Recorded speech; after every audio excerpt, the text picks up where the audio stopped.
Hello बच्चों। हम लोग के जो लास्ट वीडियोस चल रहे थे उसमें हम लोगों ने फंक्शन के ऊपर कुछ क्वेश्चन हो गए हैं हमारे।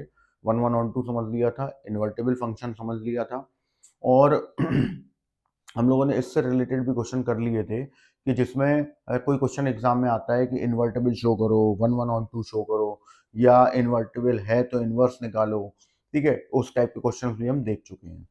अभी मैं एक दो क्वेश्चन आपको और लेके चलता हूं कि इन केस ऐसा कोई क्वेश्चन 2 मार्क्स में, 3 मार्क्स में हमें मिल जाता है तो, या क्या कहते हैं, डायरेक्ट भी आ सकता है, ऑब्जेक्टिव में भी जा सकता है वो, तो उस केसेस में हम क्या करें ऐसे। तो एक आध इंपॉर्टेंट क्वेश्चन मुझे कुछ मिले हैं जो सैंपल वगैरह में आए हुए हैं या एग्जाम में आ चुके हैं। तो एक क्वेश्चन में हमने आपको मैं यहाँ पे लिख के देता हूँ। जैसे एक क्वेश्चन है, मान लीजिए कि f such that r to r f(x) equal to greatest integer x। यहाँ पे जो ये ब्रैकेट है, स्क्वायर ब्रैकेट, वहाँ एग्जाम में तो लिख के भी आता है कि ये ग्रेटेस्ट इंटीजर x है। क्लियर है? तो अब इसके ऊपर बात उन्होंने करनी है। उन्होंने आपसे ये पूछ लिया कि ये प्रूफ करवा सकते हैं neither one one nor onto, या ये पूछ सकते हैं डिस्कस अबाउट बाइजेक्टिव फंक्शन कि मतलब ये बाइजेक्टिव होगा या नहीं होगा, या वन वन ऑन टू होगा, या इंजेक्टिव सरजेक्टिव होगा या नहीं होगा। ऐसा कोई भी क्वेश्चन बन सकता है। तो ऐसे केसेस में खासकर याद रखिए, फ्रैक्शनल पार्ट, स्मॉलेस्ट इंटीजर, या ये ग्रेटेस्ट इंटीजर, इस टाइप के जो क्वेश्चन आपके रहते हैं, इनमें आपको वो मेथड जो थ्योरी वाला है वो तो वहां पे अप्लाई नहीं कर पाओगे आप, क्योंकि उसमें कुछ ऐसा कंडीशन ही नहीं बन पाएगी कि जिससे आप सॉल्व करें या कुछ बताएं ऐसा हो कि नहीं। तो आपको एक पूरा पॉइंट ही करना पड़ेगा। जैसे वन वन है तो वन वन के लिए हमने क्या किया कि अपना वही जो एरो डायग्राम वाला आपका मेथड है वो आप लगा सकते हो यहाँ पे। तो लगा देते हैं एरो डायग्राम में। अब देखो, ये है रियल, और यहाँ पर भी आपको कोडोमेन रियल गिवन है। अब यहाँ ग्रेटेस्ट इंटीजर है। ग्रेटेस्ट इंटीजर के बारे में हम ये जानते हैं कि इसमें जो इंटीजर होगा तो वैसे ही वापस आ जाएगा।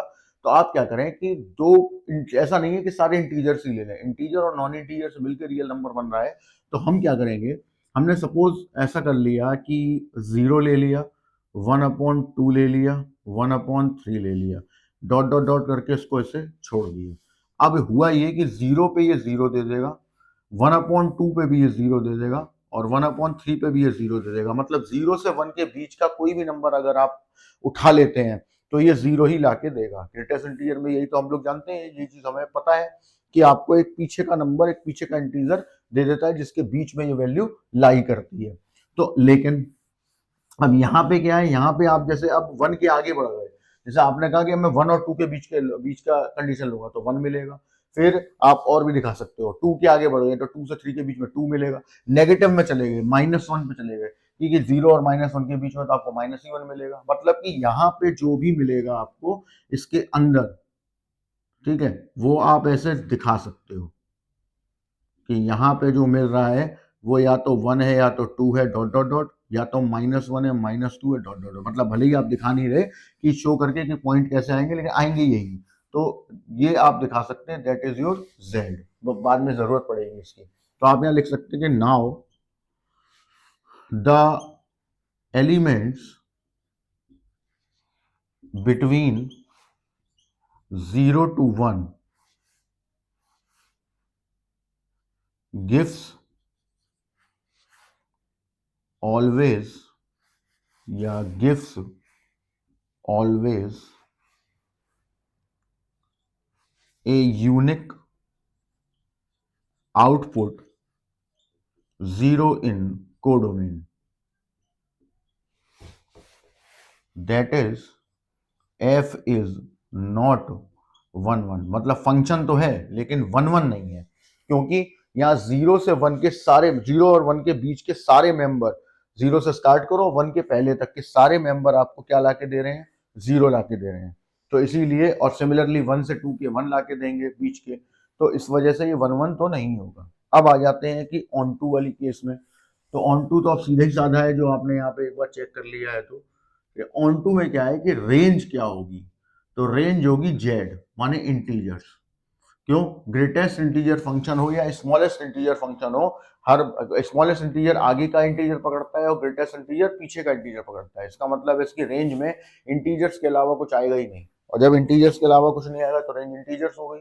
लेकिन जो कोडोमेन है हमारा, वो रियल नंबर है।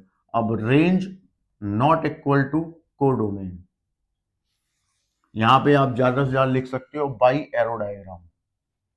ठीक है ना, आपने जो एरो डायग्राम बनाया हुआ है उससे आप दिखा सकते हो एग्जामिनर को कि हमने एरो डायग्राम में ये चीज बताई हुई है कि हमें यहाँ पे मिल रहे हैं इंटीजर्स, तो रेंज आपकी जो है वो इंटीजर्स हो गई। ठीक, और कोडोमेन और रेंज आपस में इक्वल नहीं है, तो f is not onto. तो ऐसे भी हम क्वेश्चन को कर सकते हैं अगर कोई इस टाइप का क्वेश्चन आ जाता है, क्योंकि वो थ्योरी बेस्ड नहीं हो पाएगा। मतलब यहाँ पे कुछ क्वेश्चंस की तो हमें रेंज डायरेक्ट बतानी ही पड़ती है, क्योंकि निकालने का हमारे पास टाइम नहीं होता, इसलिए वो क्वेश्चन 2 नंबर या 1 नंबर में ही पूछा जाएगा। ठीक, एक और क्वेश्चन करते हैं। जैसे मान लीजिए अब एक क्वेश्चन में यहाँ पे और बता देता हूं। सपोज यहां आ गया आपके पास सिग्नम फंक्शन, ठीक, या ऐसा लिख दें या ऐसा लिख दें, तीनों में से कुछ भी आपसे ये सकते हैं, तो कोई ऐसी चीज नहीं है अननोन, क्योंकि तीनों का मतलब भी सेम है। ठीक, और अब आपको बताना है इसके बारे में कि ये 1 1 होगा या नहीं होगा, हमें ये इसमें देख के बताना है। तो क्या करना होगा, सेम प्रॉब्लम इसकी भी, सिग्नम फंक्शन की भी, इसमें भी थ्योरी के नाम पे कुछ नहीं कर पाओगे आप, केवल एरो डायग्राम से ही आप इसको समझा सकते हो। और आप किसी भी बुक में एक देखो, आर डी शर्मा वगैरह उठाओ, उसमें भी देख लो, ठीक है, और अपना आर एस अग्रवाल में भी है, एंड कॉम्पिटेटिव लेवल पे भी जो बुक्स है उसमें भी ऐसे क्वेश्चन आपको मिल जाएंगे, काफी देख रहे हो। कॉम्पिटिशन में तो खैर आते ही इस टाइप के क्वेश्चन है। ठीक, तो अब आप जो या वहां देखोगे सॉल्यूशन तो उन्होंने उसी तरीके से करके दिखाया होगा, बस वहां फर्क इसलिए नहीं पड़ता है क्योंकि ऑब्जेक्टिव क्वेश्चन होते हैं, तो जैसे चाहो वैसे करो। अब अपना सब्जेक्टिव है तो इस पर डिस्कशन होना जरूरी था, क्योंकि कल हमारे पास कुछ मैसेज भी आए थे, तो उन्होंने बोला था कि सर ये थोड़ा सा एक बार आप डिफाइन कर देना, तो मैंने कहा ठीक है चलो, इसमें कोई इशू है नहीं, अपन देख लेते हैं इसको भी। तो जैसे आपने कहा कि 1 1 है, कि 1 1 चेक करना है, तो 1 1 के लिए भी आप क्या करेंगे, वही अपना लॉजिक क्रिएट करेंगे यहाँ पर, that is your domain, that is your codomain. अब यहाँ पे क्या होगा, सिग्नम फंक्शन के बारे में आपको क्या मालूम है, ठीक, -1 0 और 1, x is less than 0, x equal to 0 और x ग्रेटर देन 0, तीन कंडीशन में ये होता है। पत कैसे होता है, अगर x पॉजिटिव हुआ तो ये x, अब ये वाला ले लो या ये वाला ले लो, पॉजिटिव है मतलब ये बोथ आर पॉजिटिव, पॉजिटिव कोई भी नंबर आप रखोगे, 2 रखोगे तब भी 1 आएगा, 3 रखोगे तब भी 1 आएगा। ठीक है, कोई भी नेगेटिव नंबर रखोगे तो आपको नेगेटिव मिलेगा। तो हमारे पास तीन कंडीशन जनरेट होती हैं, x is greater then 0, greater than 0 मतलब पॉजिटिव नंबर, तो सिर्फ +1 मिलेगा, क्योंकि सेम नंबर ऊपर है सेम नंबर नीचे, तो 1 ही आना है। और अगर आपका लेस देन 0 मतलब नेगेटिव है, तो ये तो नेगेटिव हो जाएगा, लेकिन ये पॉजिटिव होगा तो -1 ही मिलेगा, क्योंकि कैंसिल ही होंगे, मैग्नीट्यूड सेम होगा लेकिन साइन में अपोजिट होंगे इस वजह से। और इक्वल टू 0 पे ये 0 ही रहेगा, क्योंकि उसमें ये अलग ही कंडीशन है कि x इक्वल टू 0 हो तो 0 रहेगी, ये कंडीशन आप वहां नहीं लगा सकते। ठीक, x इक्वल टू 0 पे कोई ग्राफ प्लॉट ही नहीं होता। ठीक है, x इक्वल टू 0 इसके लिए अलग है, क्योंकि अगर आप x इक्वल टू 0 इसमें रख दोगे तो ये इनडिटरमाइंड फॉर्म बना देगा, इसलिए x इक्वल टू 0 की कहानी अलग है। बोला ग्रेटर देन 0 तो 1, लेस देन 0 तो -1, और इक्वल टू 0 पे 0। ठीक, तो अभी क्या हो रहा है कि जैसे आपने यहाँ पे 0 लिया तो 0 पे तो ये 0 हो गया। अब एक देख के नहीं पता लगाया जा सकता, तो जैसे हमने यहाँ पे कोई भी नंबर रखा है, जैसे 1/2 एंड 1, ठीक, और इधर -1/2 और -1, और भी रख सकते हो, नॉन इंटीजर मतलब सॉरी नॉन, ये कोई जरूरी नहीं है कि इंटीजर लेना ही है, नॉन इंटीजर भी रख सकते हो, कोई इशू नहीं। अब देखो नेगेटिव नंबर जो हमें है वो -1 से अटैच हो रहा है, ये हो चाहे ये हो, और ऐसे और भी होंगे, जितने नेगेटिव नंबर होंगे सब -1 से अटैच होंगे। सिमिलरली जितने पॉजिटिव नंबर होंगे वो सब +1 से अटैच होंगे। तो इसका क्या मतलब हुआ, तो आप यहाँ लिखेंगे नाउ बाई एरो डायग्राम, समझाना है बस, now by arrow diagram all negative real numbers gives -1 and positive real numbers gives +1, so that f is many one not 1 1। ये आपको यहाँ पे एग्जामिनर को लिख के दिखाना है, थ्योरी मतलब थ्योरी वाला पार्ट सॉल्व करके ये जो एरो डायग्राम में दिखाना पड़ेगा, और ये बात बतानी भी पड़ेगी कि आपने इससे क्या समझा। सिमिलरली अब हम आते हैं ऑन टू वाली बात पे। ऑन टू तो बहुत ही सिंपल है, रेंज क्या है इसकी, तो देखिए यहां देखिए इस पे, यहाँ रेंज में आपको कोई डिफिकल्टी होनी नहीं चाहिए क्योंकि रेंज हमें निकालनी तो है नहीं, इसमें निकली रखी है। तीन ही नंबर आपको यहाँ पे मिल रहे हैं, -1, 0 और 1। तो इसका मतलब है इसकी रेंज जो है वो -1, 0 और 1 आएगी। अब क्लोज या ओपन इंटरवल में मत लिख देना क्योंकि फिर उसका मतलब होता है -1 से 1 सारे नंबर आएंगे, नहीं, केवल तीन ही नंबर आपको मिल रहे हैं, -1 मिल रहा है, 0 मिल रहा है और 1 मिल रहा है। ठीक, नेगेटिव नंबर पे -1 है, पॉजिटिव नंबर पे +1 है और 0 पे तो 0 है ही, तो तीन ही नंबर है। लेकिन कोडोमेन क्या है, कोडोमेन है आपका रियल नंबर। रेंज और कोडोमेन इक्वल है नहीं, तो जब रेंज और कोडोमेन इक्वल नहीं होंगे तो हम ऐसे में क्या बोलते हैं, f is not onto, onto नहीं होगा। अब वो पूछ ले क्या है, तो मैनी 1 इन 2 हो गया। ठीक, तो इस तरीके से हम ऐसे टाइप के क्वेश्चन को हैंडल करते हैं। तो अगर कोई भी क्वेश्चन इस टाइप का आपको मिल जाए तो आप इसको ऐसे सॉल्व कर लेंगे, कोई इशू नहीं होना चाहिए। ठीक है, नेक्स्ट एक क्वेश्चन और करते हैं अपन, थोड़ा सा इंपॉर्टेंट है, एंड देन फिर आगे बढ़ेंगे अपन लोग, थोड़े से ऑब्जेक्टिव्स की भी बात करेंगे फिर।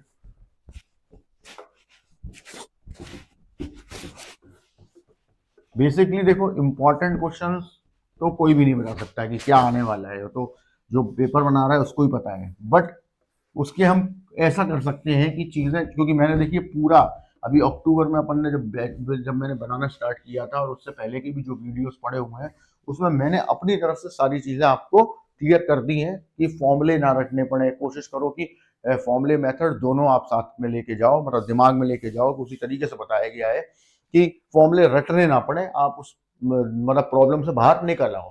ठीक है, चाहे फॉर्मूला याद हो या ना हो। दूसरी चीज, हम लोगों ने ज्यादातर क्या होता है कि चाहे ऑफलाइन की बात कर लो या ऑनलाइन की, सारा काम स्टूडेंट से ही करवाया जाता है कि आप करो। लेकिन मेरा थोड़ा सा टेक्निक अलग है, ऑफलाइन में भी ऑनलाइन में भी।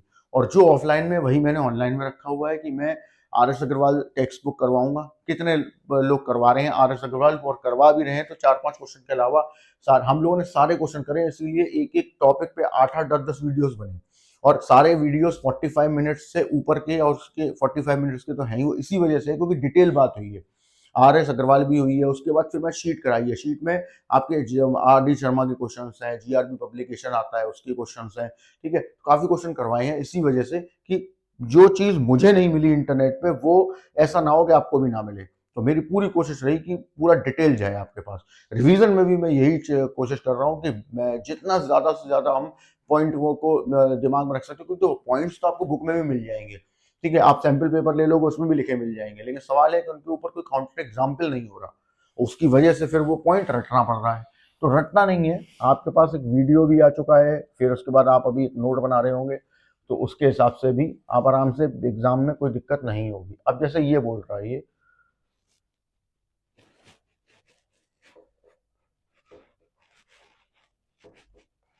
ये इन्होंने दिया और fx दे दिया इन्होंने x/1 plus mod of x, बोला इसका पता करो, मतलब कि ये 1/1 है या नहीं है, ये इन्होंने हमसे बोला इस क्वेश्चन के अंदर। तो ठीक है, नॉट अ बिग डील। अपने को क्या करना है, बस वो चीज समझ लेते हैं हम एक बार। देखो, पहला तो अपन गए 1/1 के पास, इसको भी आप उससे एरो डायग्राम से भी कर सकते हो। ठीक है, मतलब एरो डायग्राम वाला जो आप एग्जाम में दिखा सकते हैं, कोई दिक्कत नहीं है। बट कोशिश ये करिए कि जहां एरो डायग्राम, मतलब जहां थ्योरी वाला मेथड ना चल पाए वहां एरो डायग्राम बन जाए, बेस्ट है। ठीक है, तो कोई दिक्कत नहीं है। लेकिन जहां थ्योरी लग सकती है, क्वाड्रेटिक इक्वेशन है, नॉर्मल से कर्व है, x² x³ x⁴ x⁵ trigonometry है, तो उसमें sin x cos x, sin x plus cos x, तो थ्योरी वाले से करो। मोस्ट अच्छी बात तो यही है। बाकी जो 2 नंबर 1 नंबर का क्वेश्चन है तो किसी भी मेथड से कर दो, 2 नंबर वाले तो एरो डायग्राम से हो जाएंगे। और मतलब ऐसा नहीं है कि 4 नंबर वाले करोगे तो नंबर नहीं मिलेंगे, नंबर भी मिलेंगे। बट थ्योरी वाला मेथड थोड़ा ज्यादा एग्जाम में प्रेफर करता है। ठीक, जिसमें वो fx1 = fx2 करते हैं, वैसा है ये भी मेथड ही, क्योंकि काम तो वही एरो डायग्राम से ही पता चलता है फंक्शन है कि नहीं है, तो गलत नहीं है वो। ठीक, अब जैसे ये क्वेश्चन है, अपन को करना क्या है कि यहाँ पे दिया हुआ है मॉड ऑफ x, तो हमें कंडीशन बनानी पड़ेगी।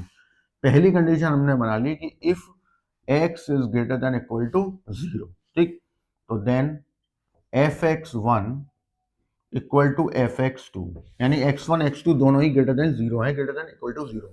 तो यहां से क्या आ जाएगा, x1/1 प्लस x1 और x2 upon 1 plus x2 cross multiply कर देंगे तो ये आ जाएगा x1 x2 प्लस x1, ये आ जाएगा x1 x2 प्लस x2, ये तो कैंसिल ही हो गया, x1 इक्वल टू x2, तो f इज 1 1, एक कंडीशन। अब आ जाओ दूसरी कंडीशन पे, बी पार्ट पे, जिसमें हमने ले लिया इफ x लेस देन 0, तो यहाँ हो गया then fx1 equal to fx2, यहाँ आ जाएगा x1 upon 1 minus x1, x2 upon 1 minus x2, cross अपना मल्टीप्लाई कर लो, ये आपके कैंसिल आउट हो गए, यहाँ आ गया x1 इक्वल टू x2, तो दोनों केसेस में आपका f इज 1 1, मतलब ये तो तय हो गया कि फंक्शन जो है वो आपका इस पर्टिकुलर कंडीशन के लिए R2 माइनस 1 का ओपन इंटरवल के लिए तो ये आपका है ही 1 1। अब आते हैं हम नेक्स्ट पॉइंट पे, मतलब सेकंड पॉइंट ऑन टू वाले पे, ऑन टू है कि नहीं है, तो उसके लिए हमें क्या निकालना पड़ेगा, रेंज निकालनी पड़ेगी। अब देखो यहाँ पे रेंज निकालने की जरूरत नहीं पड़ेगी, डायरेक्ट आपको दिमाग में ये चीज होनी चाहिए, अब ज्यादा हो तो दिखा सकते हो आप इस चीज को। हमारे पास एफ एक्स है x upon 1 plus mod of x, ये हमारा फंक्शन है, ठीक। अब हम यहाँ पे पुट करके इसको सॉल्व करोगे, लास्ट में करना पड़ेगा, सोचना ही, कोई इसमें मतलब वो नहीं कि ऐसा नहीं कि सोचना नहीं पड़ेगा कि डायरेक्ट निकल आएगा आंसर आ जाएगा, वो नहीं होगा, बस हम चीज को समझना पड़ेगा हमको, और वो चीज हमें एग्जामिनर को समझानी भी पड़ेगी, तो आपके समझ में आ जाएगी तो समझ, मतलब एग्जामिनर को समझाया भी जा सकता है।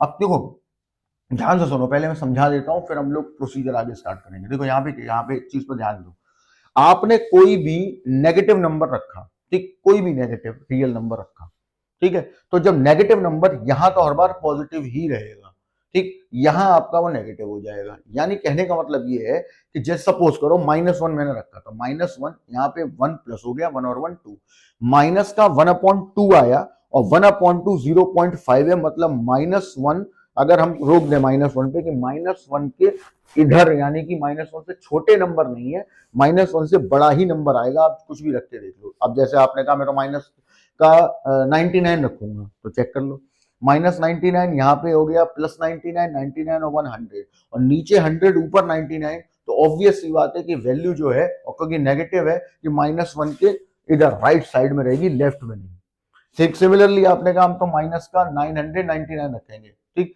रख लो, 999 आपने रखा, यहाँ पे क्या हो गया, 999 1000, तो इसका मतलब ये हुआ कि आपको जो भी वैल्यू आप नेगेटिव नंबर रख रहे हो जब x की जगह, तो आपको जितने भी नंबर मिल रहे हैं वो -1 के राइट में मिल रहे हैं, लेफ्ट में कोई जा ही नहीं रहा, ठीक है। -1 के लेफ्ट का मतलब है -1 से छोटे नहीं हो रहे, -1 से सारे नंबर बड़े हैं।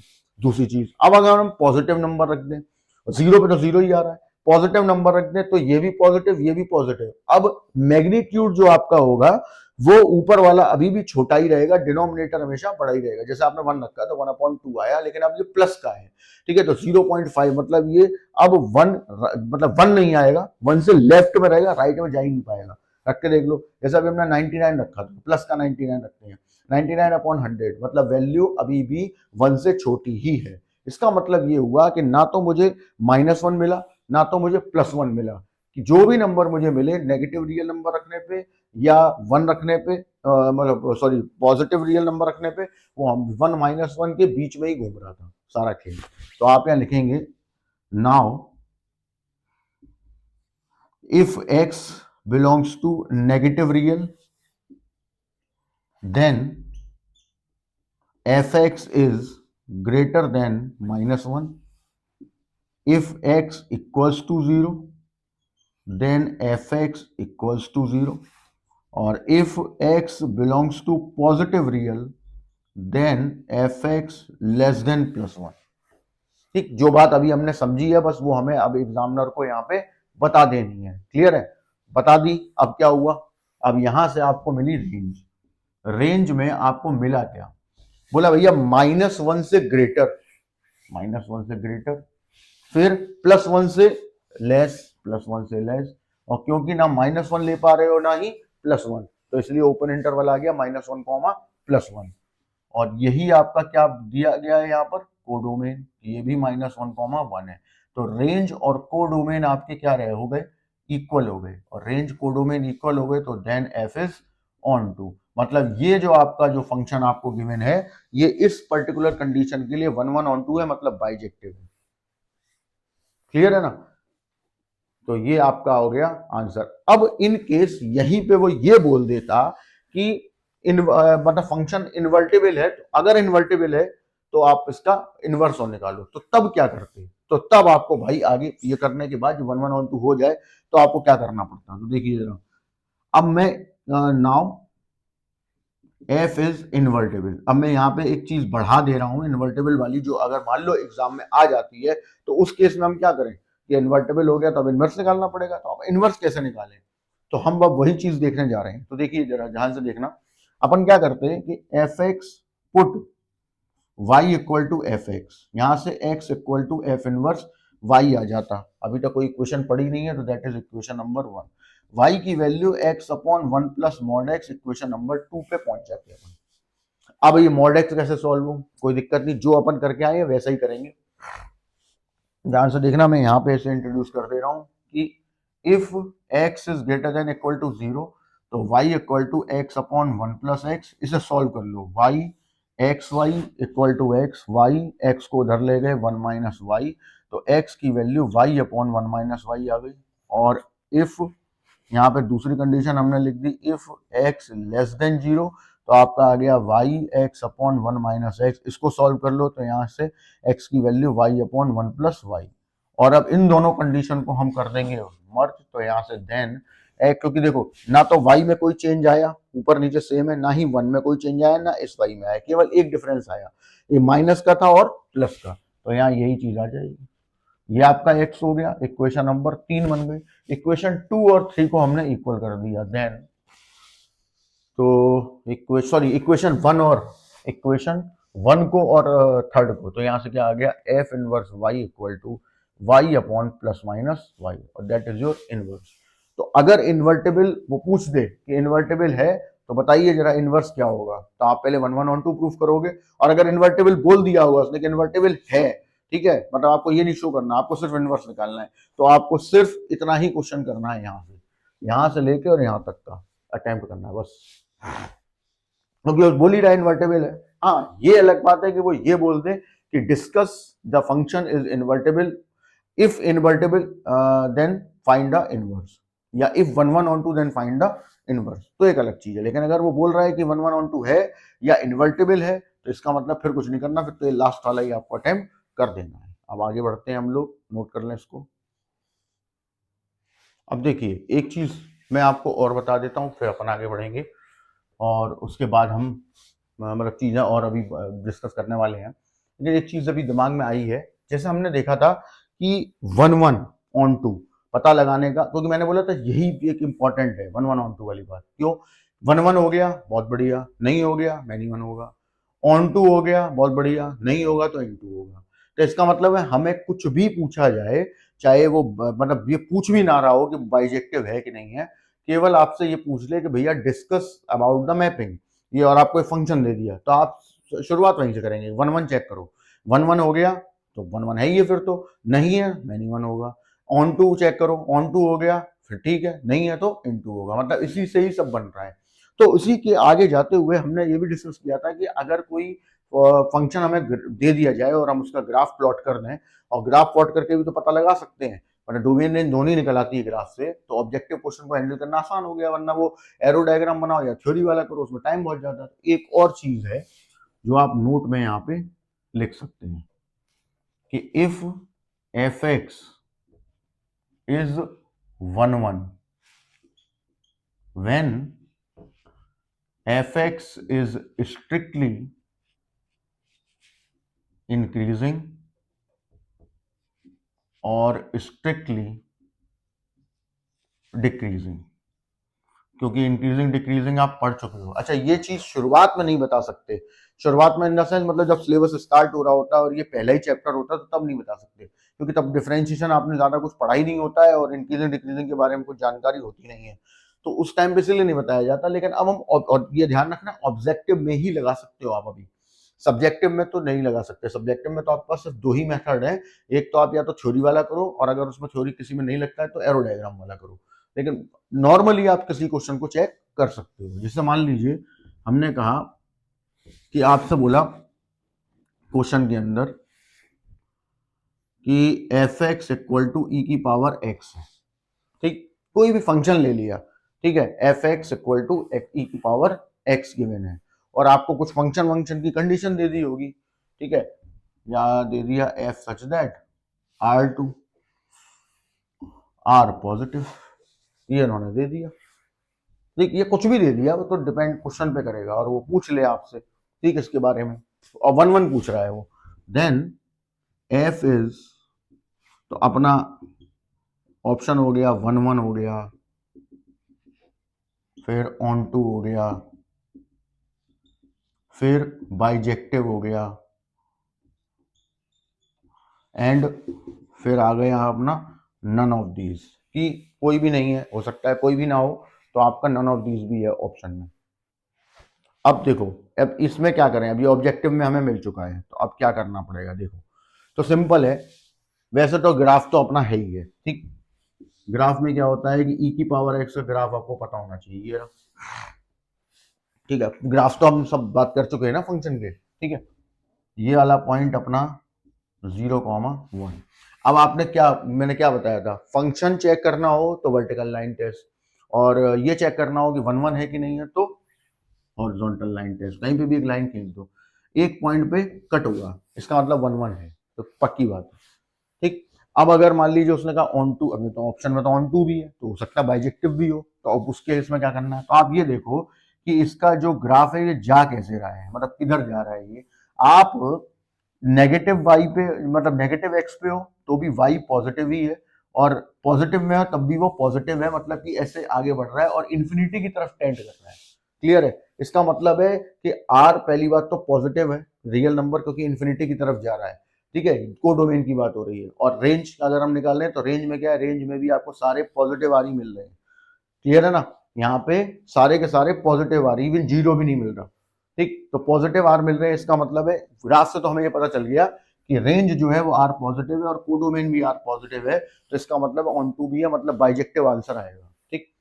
अब देखो, तो हमें अगर केवल इस क्वेश्चन में 1 1 पता करना होता, ऑप्शन दिए ही नहीं, सीधा आपसे बोल दे वो कि पता करो ये 1 1 है या नहीं है, और ऑन टू पता करने का तो वही तरीका है कि ग्राफ बना के आप कर लो, या तो फिर रेंज निकाल के कर लो, तो रेंज निकालना कोई बहुत बड़ी बात है भी नहीं, क्योंकि इसकी तो रेंज आपको याद ही होनी चाहिए, नहीं भी याद है तो दिमाग से निकालिए कि आप यहाँ पर कोई भी रियल नंबर रख लें, रेंज की वजह सोचने की बात बता रहे हैं कि आप यहाँ पर कोई भी रियल नंबर रख लें, अगर आप नेगेटिव रियल नंबर भी रखेंगे तो भी ये पूरी वैल्यू पॉजिटिव रहेगी, और पॉजिटिव रखेंगे तो भी ये पॉजिटिव रहेगी, और जीरो रखेंगे तो भी ये 1 हो जाएगा, इसका मतलब है कि यहाँ पे जितने भी आंसर्स आपको मिलेंगे वो सारे पॉजिटिव रियल के ही एग्जाम्पल्स होंगे, तो इसका मतलब रेंज तो पॉजिटिव रियल है ही।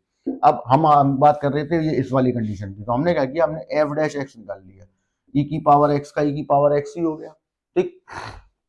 अब ई की पावर एक्स का ई की पावर एक्स है, तो एक्स बिलोंग्स टू रियल कर देते हैं, क्योंकि यहां से ही स्टार्टिंग हो रही रियल से, x belongs to real, x चाहे कोई भी रियल हो, e की पावर x तो ग्रेटर देन जीरो ही रहना, इक्वल टू जीरो भी नहीं आना, ठीक, क्योंकि इक्वल टू जीरो का तो मतलब ही नहीं, मतलब बिकॉज ऑफ x एक्सपोनेंट में है तो जीरो तो अब आ नहीं सकता, तो e की power x always greater than zero, यानी f dash x is greater than zero, और ऐसा कब होता है, स्ट्रिक्टली इंक्रीजिंग हो तभी होता है, इसका मतलब है जो फंक्शन है वो आपका 100% 1 1 है, तो इस तरीके से भी आप ऑब्जेक्टिव में अपना पता लगा सकते हो, और मेथड है यूज करने के लिए, हम कुछ भी, हमें एग्जाम में देखो क्वेश्चन का कुछ पता नहीं होता, ठीक, कहाँ से कौन सी चीज उठ के आ जाएगी हमको मालूम ही नहीं है, तो हमें बस इस चीज का ध्यान रखना होता है कि हमारे पास टेक्निक्स सारी होनी चाहिए जो यूज हो जाए, बेस्ट है, तो और ऑब्जेक्टिव मैंने कल ही आपसे पहले भी बोला हुआ है, और अभी फिर मैं बोल रहा हूँ कि आपके पास टोटल, अगर आप एग्जाम में देखोगे कि यार मुझे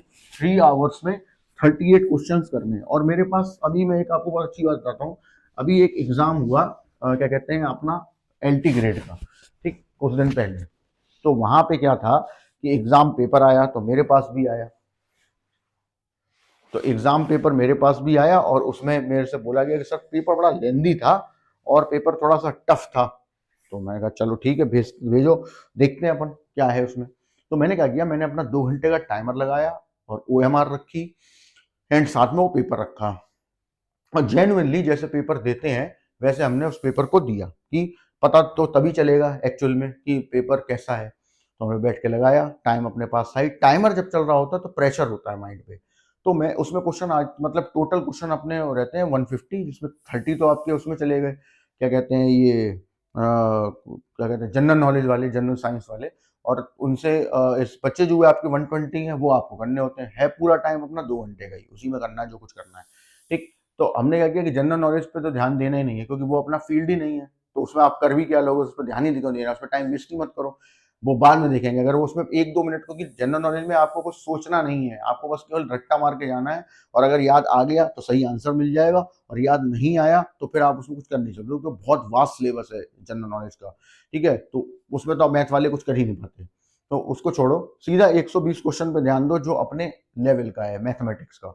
तो उसमें मेरे को याद है कि मैंने 17 मिनट बचा लिए थे और मेरे 98 क्वेश्चन कंप्लीट हो गए थे, ठीक। तो अब उसमें क्या था कि पेपर लेंथी नहीं था, पेपर में क्या था कि क्वेश्चन ऐसे दिए थे कि इधर क्वेश्चन थे 4, इधर उनके आंसर्स थे। अब लोग क्या कर रहे थे, चारों सॉल्व करोगे तो टाइम तो लगेगा ही, ठीक। आपको टेक्निक पता होनी चाहिए, 4 सॉल्व नहीं करने, आपको करना ये है, क्योंकि वो कोई आईआईटी का पेपर नहीं था जिसमें आपको सारी चीजें अलग तरीके से दी जाती है। वो पेपर जो आपको गिवन था वहां पर, वो इस तरीके का पेपर था कि उसमें आपको अगर 2 ऑप्शन भी आपने देख लिए कि एक जैसे हैं, ठीक है, यानी कि 2 क्वेश्चन सॉल्व करके, तो भी पता चल रहा था कि कौन सा ऑप्शन है। तो बस टेक्निक पता होनी चाहिए। अब वो रेफरेंस मैंने यहाँ क्यों दिया, इसलिए दिया कि आप ध्यान से देखो कि आपके पास 38 क्वेश्चन है, तो बहुत से लोग मुझसे कहते हैं, आते हैं स्टूडेंट, पहले ऑफलाइन में भी यही बोलता था कि सर बहुत लेंथी पेपर है, हो ही नहीं सकता। 3 घंटे का पेपर आपको 3 घंटे दिए ही जा रहे हैं, लेकिन 2.5 घंटे से 2 घंटे का ही पेपर बनाया जा रहा है, वो 2 घंटे में, क्योंकि मेरे ही कुछ स्टूडेंट 2 घंटे में पेपर करके आते हैं, 2 घंटे में, और उन्हीं के नंबर 95 प्लस या 100 पहुंचते हैं, 100 भी लाए लोग, ठीक। तो न हो ही नहीं सकता, 2.5 से 2 घंटे का ही, बस है क्या, आपको किसी क्वेश्चन की ट्रिक नहीं मालूम, आपने क्या किया, 1 नंबर वाले जो क्वेश्चन थे उन्हें लिखना स्टार्ट कर। लिखना क्यों है, आप लिख के टाइम वेस्ट क्यों कर रहे हो, उसमें सीधा रफ पे जाओ, रफ पे जाने के बाद सीधा क्वेश्चन को लिखो, कुछ मत सोचो क्या है फॉर्मूला, कौन सा बल, लग गया, खत्म, फॉर्मूला लगाया, देखा, इतनी प्रैक्टिस होनी चाहिए। 2 नंबर वाले हैं उसमें थोड़ा सा लिखना है, 3-4 लाइनें लिख दी, अपनी बात समझ में आ जाए। 3-4 नंबर वालों में थोड़ा और ज्यादा लिखना है, सबसे ज्यादा लिखना है 4 वालों में, 5 वालों में, इन वालों में लिखना होता है, इनमें पूरी बात। अब आदमी आदमी जस्ट उल्टा करता है, 5 और 4 वालों में वो छोटा कम लिख के आता है, जल्दी के चक्कर में, टाइम है नहीं, और 1-1, 2-2 नंबर वालों में टाइम ले लेगा, तो फिर तो आपको वैसे ही टाइम लगेगा।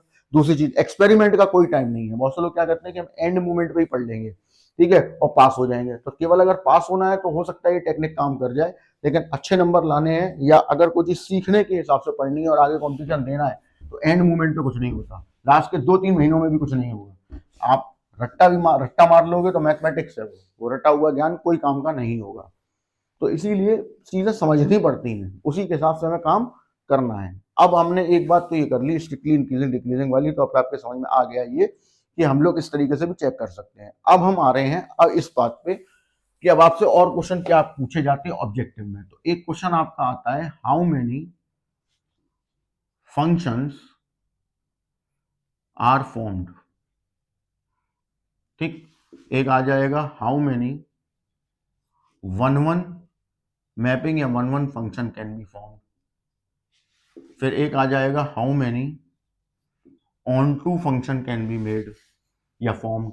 फिर एक आ जाएगा, हाउ मेनी इनटू फंक्शन। फिर एक आ जाएगा, how many one function. And एक आ जाएगा, how many 1-1 onto function. ये आपके कुछ क्वेश्चन हैं जिसमें से सबसे इंपॉर्टेंटली ये 1-1 ऑन टू और 1-1 ऑन टू वाला है। बाकी के भी पूछे जा सकते हैं, देखो मैं पॉसिबिलिटी की बात ही कर रहा हूँ कि जो जो पॉसिबल होगा वो हम यहाँ पे सब अटेम्प्ट करेंगे। अब यहाँ जो जो पूछा जा सकता है हमें सबके फॉर्मूले पता होने चाहिए, सबके बारे में पता होना चाहिए, और उसी के बेस पे फिर हम आगे बढ़ते हैं। आ जाएगा बहुत बढ़िया, नहीं आ जाएगा तो अपने जा क्या रहा है अपने को पता होना चाहिए, अपनी प्रिपरेशन पूरी हो। सबसे पहले क्वेश्चन आया, हाउ मेनी फंक्शन, तो एग्जाम में कैसे आएगा हमें इस पे ध्यान देना है, ठीक है, कि किस तरीके से ये पूछा जाएगा। अब पूछा तो यही जाएगा लेकिन कुछ तो गिवन होगा ना कंडीशन, तो हम यहाँ पे क्या करेंगे, देखो अब वही चीज डिस्कस होने जा रही है, आपको फॉर्मूले याद रखने हैं और उसके ऊपर फिर हम लोग क्वेश्चन भी देख लेंगे, कोई दिक्कत नहीं। अब देखो हमने यहाँ पे लिखा कि इफ, पहला point, number of elements in A is m and number of elements in B is n. तो total numbers sorry total number of function कितने होंगे, ये हमसे क्वेश्चन है। How many functions are formed, और कंडीशन तो given होगी कि कितने एलिमेंट है। अब वो m और n की जगह नंबर्स में हो सकती है, फॉर्मूला भी पूछा जा सकता है कि a में m एलिमेंट्स है, b में n एलिमेंट्स है, total number of functions from a to b। तो क्या करेंगे हम, आंसर हो जाएगा n की पावर m।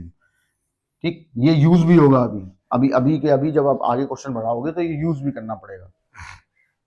ठीक है, तो ये है आपका कि total number of function from A to B when A have m elements and b have n elements. Total number of functions आपसे पूछे गए हैं तो उसका जवाब है। ठीक, अब हम आते हैं कि टोटल नंबर ऑफ नेक्स्ट वाले पे कि वन वन फंक्शन हो तब क्या होगा। ठीक, तो यहां पे हमने क्वेश्चन लिख दिया कि if n A have m elements, number of elements and b have n elements,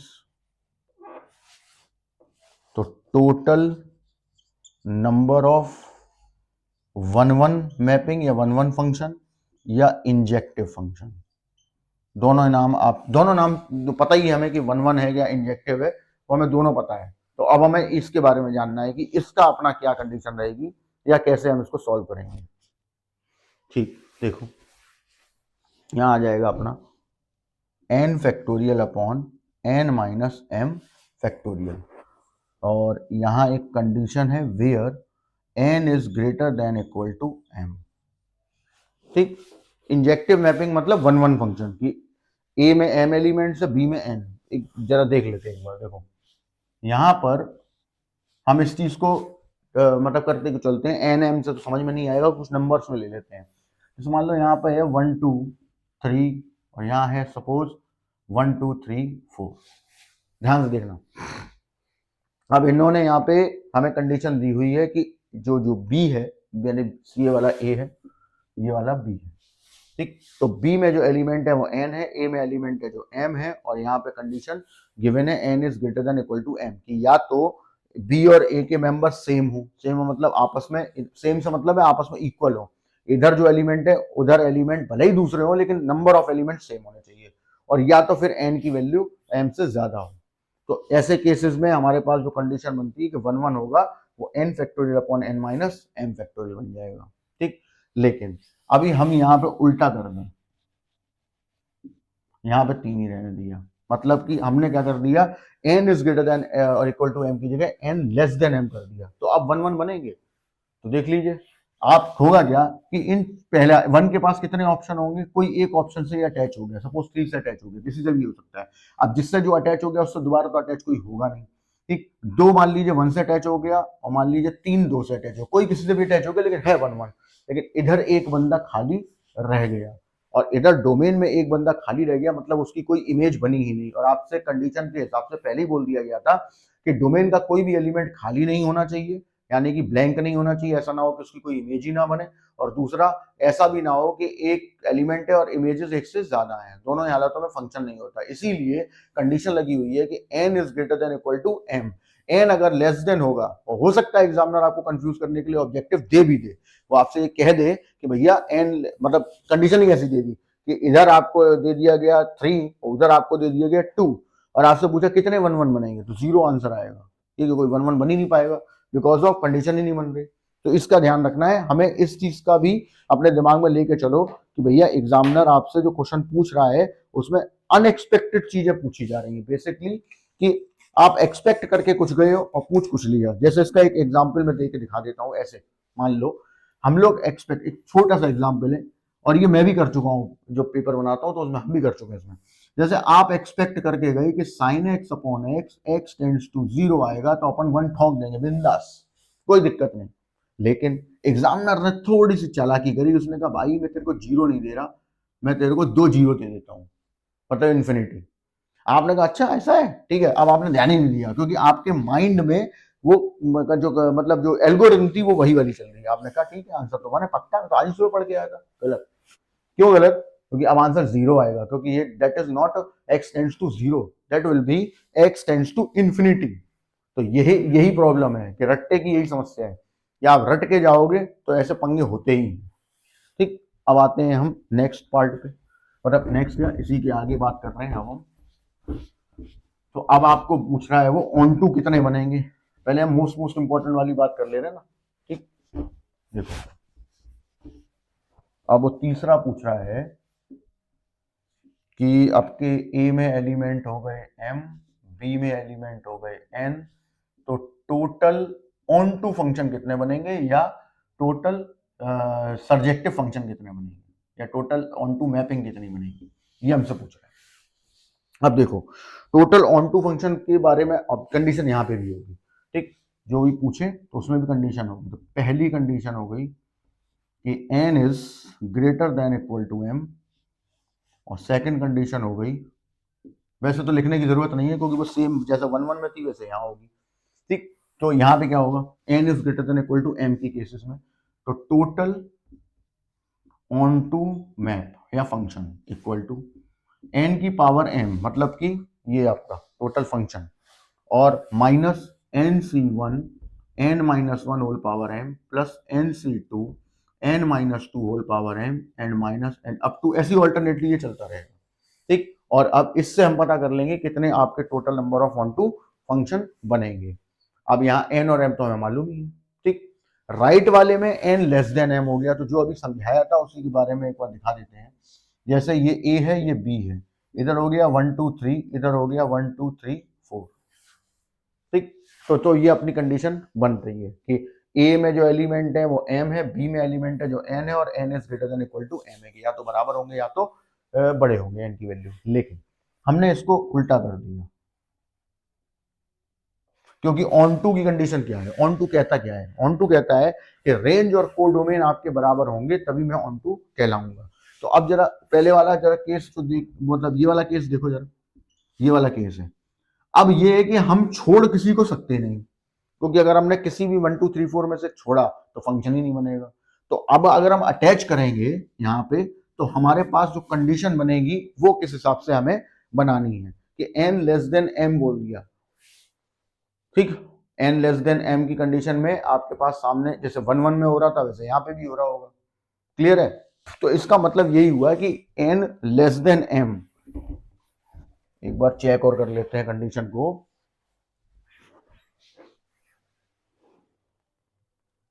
नहीं, इसमें एक चीज मिस्टेक हो गई, उल्टा हो गया है, n less than equal to m और n ग्रेटर देन m, ये हो गया उल्टा। तो 1 1 की कहानी अलग थी। यहाँ ये जब डायग्राम बनाया तब मुझे समझ में आया, आपको इसीलिए मैंने बोला डायग्राम से समझ लेना। ठीक, या नहीं, अब देखो वो दिखा देते हैं, वो अभी जब मैंने पॉइंट लिखा तब याद आया, कोई दिक्कत नहीं, आप ठीक कर लेना। यहाँ पे जैसे हमने कहा कि n लेस देन m, अब n है b के पास, तो इसका मतलब है 1 2 3, और m है a के पास 1 2 3 4। तो यहाँ केवल ऑन टू के बारे में, 1 1 नहीं, केवल ऑन टू के बारे में बात हो रही है। ऑन टू के बारे में बात करें तो यहाँ कोई भी हम छोड़ तो सकते नहीं, कोई किसी से भी अटैच हो जाए। ठीक है, सफिशियंट डेटा है इसके पास, यानी कि जैसे मान लो 1 इससे अटैच हो गया, 2 इससे अटैच हो गया, 3 इससे अटैच हो गया, 4 इससे अटैच हो गया, 4 किसी से भी अटैच हो गया। ठीक, तो हमें ये तो बताना नहीं 1 1 है कि नहीं है, लेकिन रेंज और कोडोमेन आपस में बराबर होगा, और या फिर ये इक्वल हो, तो इक्वल में 4 आएगा ही नहीं तो भी कोई दिक्कत नहीं है। मतलब ये तो कंडीशन पहली वाली हो गई। लेकिन अभी हम यहाँ पे 1 2 3 4 और ऐसे कर दें 1 2 3 4, अब n is greater than m हो गया। अब इस केस में क्या होगा कि ऑन टू वाली कंडीशन में जैसे 1, क्योंकि इधर डेटा अब कम है, एक इनपुट डाला 1, मान लो किसी से भी अटैच हो गया। ठीक, फिर मान लो आपने डाला 2, अब 2 किसी से भी अटैच हो गया, 3 किसी से भी अटैच हो गया। ठीक, अब ऐसा तो हम कर नहीं सकते कि तीन को ही हमने 1 से ऐड भी कर दिया, क्योंकि फिर तो फंक्शन ही नहीं होगा, 2 इमेज हो गई। इसका मतलब 100% ऐसे केस में एक एलिमेंट तो राइट में छूटेगा ही, और एक एलिमेंट राइट में छूटेगा तो वो ऑन टू होने नहीं देगा, क्योंकि ऑन टू तब होता है जब कोडोमेन और रेंज आपस में इक्वल होते हैं। ठीक है, तो इसीलिए जब मैंने आपको एग्जांपल लिखा तो ही मेरे दिमाग में तुरंत आया कि नहीं 1 1 जैसा नहीं है, यहाँ उल्टा हो गया, लेस देन होना चाहिए, वहां ग्रेटर देन होना चाहिए, तो इसी सही आया। अब यही फायदा है कि अगर आपने रटा हुआ नहीं है तो भूल सकते हो आप, लेकिन जैसे ही आप लिखोगे कोई एग्जाम्पल तो सोचोगे आपको तुरंत याद आ जाएगा कि भाई गलत हो गया। ठीक, तो टोटल ऑन टू इसमें कितने बनेंगे, 0 बनेंगे। इसलिए मैंने बोला कि समझ, क्योंकि देखो इतने साल हो गए मुझे भी पढ़ाते हुए, बट अभी तक बहुत सारी चीजें याद नहीं है, ये मतलब फॉर्मूले तो कतई याद नहीं है। ठीक, तो लेकिन हमें उनसे निकलना आता है, हमारे पास टेक्निक होती है, हम चीज़ों को समझ लेते हैं, कोई भी क्वेश्चन करते हैं तो हम उसमें ये देख लेते हैं कि हाँ क्या टेक्निक एडजस्ट हो जाएगी। तो ये आपका ऑन टू वाला हो गया। ठीक, अब आता है नेक्स्ट क्वेश्चन आपका 4 में बोला है हाउ मैनी, ये है आपके पास, अब आपसे पूछ ले वो हाउ मैनी 1 1 ऑन टू, यानी बाइजेक्टिव कितने बनेंगे, हाउ मैनी बाइजेक्टिव। अब यहां क्या सिस्टम है, मतलब इसमें क्या हो सकता है वो हमें देखना है, बाइजेक्टिव वाला ये बड़ा इंपॉर्टेंट है, ये तो बहुत ही पूछा गया है। अब देखो यहां जो कंडीशन आपको गिवन है एम और एन वाली, इसमें एक चीज बाइजेक्टिव अगर कहा जाए तो याद रखना कि एन ए और एन बी आपस में इक्वल होंगे तभी बाइजेक्टिव बनेंगे, यानी कि या तो दोनों एम हो या तो दोनों एन हो, दोनों बाइजेक्टिव होंगे, मतलब सॉरी दोनों इक्वल होंगे तभी आपका बाइजेक्टिव यहाँ पे आप बना पाओगे। तो इसीलिए एम और एन इक्वल होने चाहिए। अब बनेगा कितना, और इस चीज को समझ भी लेते हैं। ठीक, यहाँ पे अपना हो गया 1 2 3 4, सपोज 1 2 3। अभी पहले समझा रहा हूँ ना, तो एक चीज देख लेते हैं कि ए के एलिमेंट बी के एलिमेंट से ज्यादा है, तो अब क्या 1 1 ऑन 2 बनेगा, मतलब बाइजेक्टिव बनेगा? तो नहीं बनेगा, क्योंकि 1 1 में 1 के पास 3 ऑप्शन होंगे, 2 के पास 2 ऑप्शन होंगे, 3 के पास एक मतलब ऑप्शन होगा, 4 के पास कोई ऑप्शन ही नहीं होगा ऐड होने के लिए। क्योंकि अगर आपने सपोज करो 1 को 3 से, 3 को 1 से, 2 को 2 से ऐड कर दिया तो और 4 को अब रह गया, तो पहली बात तो ये फंक्शन नहीं। अब आपने कोशिश की कि हम तो 4 को 3 से ऐड कर दे रहे, तो ये मैनी 1 हो गया, 1 1 नहीं हुआ। ठीक है, मतलब ऑन टू बनाने की कोशिश की तो ये 1 1 नहीं रहेगा। समझ आ गई बात? तो इसलिए ये केस बेकार हो गया, यानी कि ये ए के एलिमेंट है, ये बी के एलिमेंट है। ठीक, यानी कि ए में एम एलिमेंट तो बी में एन, तो m is greater than n की कंडीशन तो बेकार है। सिमिलरली हमने कहा उल्टा 1 2 3 1 2 3 एंड 4। अब हमने ये बोल दिया कि 1 2 3 1 2 3 4, अब है क्या, मतलब अब कितने बनेंगे 1 1 ऑन 2? तो अब आपका वही सीन, यहाँ पे 1 मान लो 2 से अटैच है, 3 मान लो 1 से अटैच हो गया, और 2 मान लो 4 से अटैच हो गया। तो अब 1 1 तो है लेकिन ऑन 2 नहीं है, क्योंकि 3 छूट गया उधर। तो इसका मतलब है अब ये भी केस बेकार हो गया कि m is less then n, तो 2 केस बेकार हो गए, बचा कौन सा, m इक्वल टू m या n इक्वल टू n। तो उस केस में क्या होगा, तो अगर दोनों इक्वल है 1 2 3 और यहाँ पे ए बी सी, तो ए के 1 के पास कितने ऑप्शन है ऐड होने के लिए, 3, फिर बी 2 के पास 2 और 3 के पास 1, तो 3 मल्टीप्लाई 2 मल्टीप्लाई 1 मतलब 3 का फैक्टोरियल। तो यहाँ पे टोटल बाइजेक्टिव जो बनेंगे वो होंगे m फैक्टोरियल, या अगर n लिया है तो n फैक्टोरियल। इसी वजह से ये वजह होगी आपकी, इसका रीजन ये होगा, ये आपके सामने है। ठीक है, क्लियर है? सबसे इंपॉर्टेंट बाइजेक्टिव बहुत पूछा जाता है। अब आ जाते हैं मैनी वन और इनटू वाले के, कि अगर वो मैनी वन और इनटू पूछ दे तो उस केस में हम क्या करें। तो वो भी अभी, हाँ वो तो सिंपल है, वैसे अभी तक पूछा नहीं गया है कभी भी, लेकिन पूछा नहीं जाएगा ऐसा कुछ इंपॉर्टेंट नहीं है। तो अपना ये हो गया पांचवा पार्ट। पांचवा पार्ट में अगर आपसे वो पूछे कि कितने मैनी वन बनेंगे, तो आप क्या करेंगे, टोटल फंक्शन निकालो और उसमें से टोटल 1 1 बाहर कर दो। ठीक, टोटल फंक्शन मतलब वो n की पावर m, और 1 1 निकालो बाहर कर दो। और 6 टोटल इनटू मैपिंग पूछे कि इनटू कितने बनेंगे, तो टोटल फंक्शन निकालो और उसमें से टोटल ऑन टू बाहर कर दो।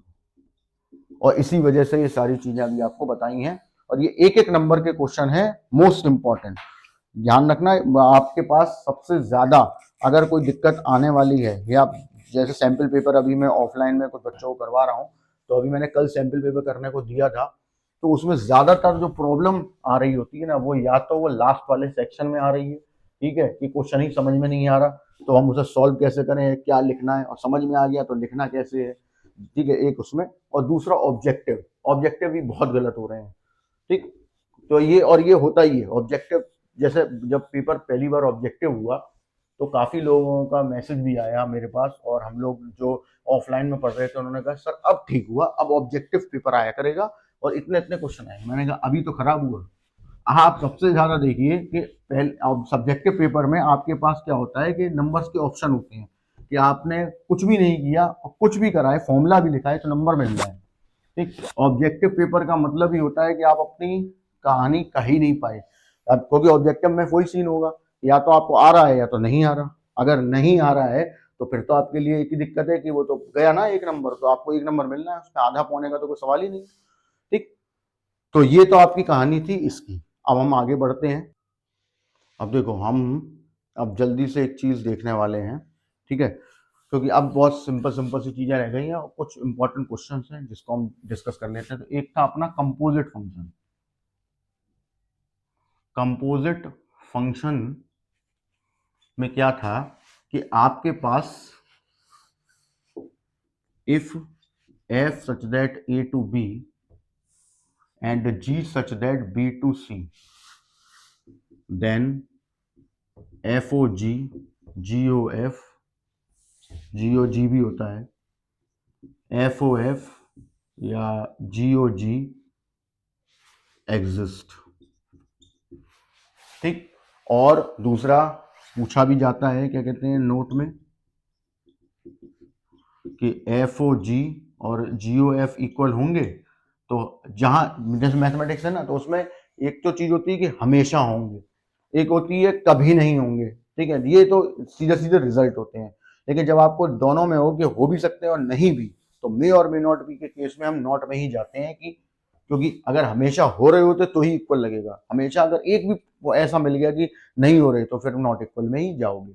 अब होता क्या है बेसिकली, इसमें क्या मतलब था कि हम लोग एक क्वेश्चन भी कर लेते हैं। ठीक है, जैसे मैंने बोला एफ एक्स इक्वल टू है x square, g x equal to है आपका सपोज साइन एक्स, और आपसे पूछ लिया गया एफ ओ जी, तो f is the function of g x. तो आप क्या करेंगे, यहाँ जी एक्स की वैल्यू डाल देंगे, तो ये हो जाएगी अपनी साइन एक्स, और इस साइन एक्स को उठा के यहाँ प्लेस करेंगे तो यहाँ भी प्लेस करना पड़ेगा, मतलब साइन स्क्वायर एक्स। फिर अगर वो पूछता जी ओ एफ एक्स क्या है, तो g is the function of F x है, g is the function of F x is nothing but x square, और ये हो जाएगा साइन एक्स स्क्वायर। तो ये भी एक अच्छा क्वेश्चन था जिसमें पूछा गया था एफ ओ जी और जी ओ एफ इक्वल होंगे, नहीं होंगे, क्योंकि एक साइन स्क्वायर एक्स है, एक साइन एक्स स्क्वायर है, दोनों में बहुत बड़ा डिफरेंस है। ठीक, ठीक है ना, तो ये इस तरीके से हम निकाल लेते हैं। अब मान लो कोई 3 वाला भी दे दिया जाए, हम लोग एक दो क्वेश्चन और इंपॉर्टेंट कर लेंगे इस पे बेस्ड। जैसे मान लीजिए उसने बोला, कोई एग्जांपल हमने ले लिया कि एफ एक्स है हमारे पास suppose under root X, G X है हमारे पास suppose 10x, and H X है हमारे पास log x। ये हमसे पूछे और हमने यहाँ पर उन्होंने हमको बोला H o g o F हमसे बोला, और पाई स्क्वायर बाई 4 की वैल्यू निकालने को बोल दी सपोज। तो हमें पहले इसका फॉर्मूला बनाना पड़ेगा। तो हम क्या करेंगे, हम H o g o F इसकी जगह एक्स रख लेंगे, ये बनाएंगे, और शुरुआत हमेशा एंड से होती है कि h is the function of g, g is the function of F x. अब यहां से शुरुआत हो रही है, f x is under root x, फिर अब ये अंडर रूट एक्स जी में चला जाएगा तो 10 अंडर रूट एक्स, और फिर ये 10 अंडर रूट एक्स पूरा यहां चला जाएगा तो log 10 अंडर रूट एक्स। और अब हम इसमें वो जो वैल्यू पूछी है वो रख देंगे यहाँ पर, तो यहाँ आ जाएगा h o g o f under root sorry pi square by 4, और ये पाई स्क्वायर बाई 4 फिर आपका यहाँ भी रखना पड़ेगा, तो ये हो गया log 10 पाई स्क्वायर बाई 4 का अंडर रूट पाई बाई 2 हो जाएगा, और 10 पाई बाई 2 आपका हो जाएगा इन्फिनिटी, और दैट इज ऑल्सो इन्फिनिटी। मतलब वो वैल्यू तो कुछ भी आ सकती है, क्वेश्चन पर ही डिपेंड करेगा। तो इस तरीके से हम 3 वाले भी निकाल लेते हैं। क्लियर है ना, नोट कर लें। अब देखो एक था हमारे पास, पहले एक बता दें फिर उसके ऊपर एक क्वेश्चन करवा रहा हूं मैं कंपोजिट से रिलेटेड। एक हमारा था आइडेंटिटी फंक्शन, ठीक, और इसके ऊपर क्वेश्चन आता है, इसके ऊपर से मतलब इसको और कंपोजिट को बना के क्वेश्चन पूछ लेते हैं। ठीक, तो वो भी मैं करवा दूंगा। आइडेंटिटी फंक्शन ये था कि आप जैसा इनपुट डालोगे वैसा ही आउटपुट में मिलेगा। ठीक, that is your identity function, कि जैसा यहाँ इनपुट डलेगा वैसे ही आपको आउटपुट मिल जाएगा। और एक था हमारा कांस्टेंट फंक्शन। कांस्टेंट फंक्शन में क्या था कि आप चाहे कोई भी इनपुट दें, वैल्यू एक कांस्टेंट वैल्यू ही रहेगी। अब वो कांस्टेंट वैल्यू कुछ भी हो सकती है, जैसे किसी फंक्शन में 5 आ गया या -5 आ गया, तो यहाँ x की वैल्यू आप कुछ भी रखो वो -5 ही रहेगा, या +5 आए तो +5 ही रहेगा, यानी कि अगर हम इसके ग्राफ की बात करें तो इसका ग्राफ ओरिजिन से पास होने वाली एक लाइन है, ठीक, एक्स वाई ओरिजिन। और इसके ग्राफ की बात करें तो अगर पॉजिटिव में है ये, तो मान लो ये डिस्टेंस के है, ठीक, तो ये सीधी लाइन इधर होगी, और अगर नेगेटिव में है तो सीधी लाइन इधर होगी।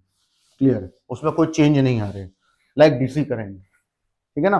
तो अब इस पे ऊपर एक क्वेश्चन है इंपॉर्टेंट, ठीक है, 2 नंबर में आने की पॉसिबिलिटी है, और इसको करके हम इस वीडियो को यहीं पे एंड कर देंगे। एंड कल जो वीडियो आपको मैं दूंगा वो फंक्शन का लास्ट होगा, और इनवर्स ट्रिग्नोमेट्री की स्टार्टिंग होगी, जिसमें हम पहले इनवर्स ट्रिग्नोमेट्री की डोमेन रेंज की बात करेंगे, और कैसे उनके ऊपर क्वेश्चन आता है वो उसकी बात करेंगे, क्योंकि अभी हम लोग जस्ट फंक्शन पढ़ के आए तो होना जरूरी भी है, और वो सिर्फ एक ही वीडियो का है, तो इसके जो बचे हुए पार्ट होंगे वो उसमें डाल दूंगा मैं, एंड इनवर्स ट्रिग्नोमेट्री के क्वेश्चन डाल दूंगा, वो छोटा ही चैप्टर है, ज्यादा कुछ तो उसमें है नहीं ऐसा। तो एक क्वेश्चन हम लिख रहे हैं यहाँ पर, इंपॉर्टेंट है, इसमें बोला F such that R to R given by F x equal to sine square X plus sine square X plus pi by 3 plus cos X into cos X plus pi by 3 for all x belongs to real and g such that r2 r b such that g 5 by 4 equals to 1, then prove that GOF such that r2 r is a constant function।